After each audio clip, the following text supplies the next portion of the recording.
अस्सलाम वालेकुम, welcome back to my channel. आज मैं लस्सी से बना रही हूँ कड़ी। बहुत ही इजी रेसिपी होगी। जिस तरीके से हम दही का यूज़ करते हैं उसी तरीके से हम सेम लस्सी से कड़ी तैयार करेंगे। जैसे मैंने आपको मक्खन, देसी घी, पनीर और खुरचन से जो है हलवा बनाना सिखाया है, इसी तरह ही आज मैं उस मक्खन की लस्सी से जो है कड़ी बना रही हूँ।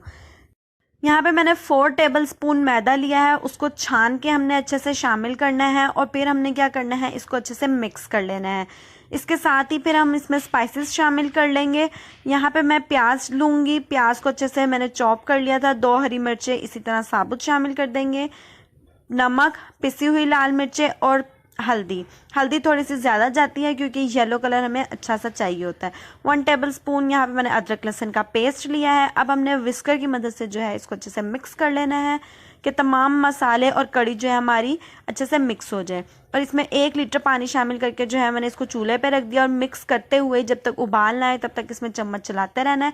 उसके बाद इसको ढक्कन रखकर हमने 3 से 4 घंटे के लिए पका लेना है। अच्छा, एक बात आपने यहाँ पे ये ध्यान में रखनी है कि जो हमारा लस्सी है वो हमने छान के यूज़ करनी है, उसमें मक्खन हमारा नहीं होना चाहिए, वरना जो है फटी फटी हमारी कड़ी तैयार होगी। दूसरी तरफ आ जाते हैं पकौड़ों की तरफ। पकोड़े यहाँ पे मैं थोड़े से ज़्यादा बनाऊंगी क्योंकि केचप से इसी तरह भी खाए जाते हैं हमारे घर में।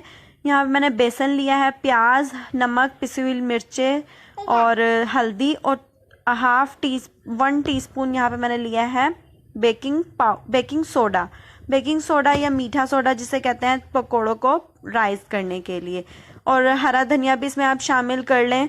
मेरे पास इस वक्त अवेलेबल नहीं था तो इसलिए मैंने नहीं डाला, लेकिन वो भी आप डालेंगे तो उससे अच्छा सा लुक आ जाएगा। इस तरह की कंसिस्टेंसी होनी चाहिए। इसको ढक के मैं तकरीबन 20 मिनट के लिए रख दूंगी। इतने हम अपना ऑयल गरम करने के लिए रख देते हैं। ऑयल हमने बहुत ज़्यादा तेज़ नहीं गरम करना और बहुत ठंडा भी नहीं होना चाहिए।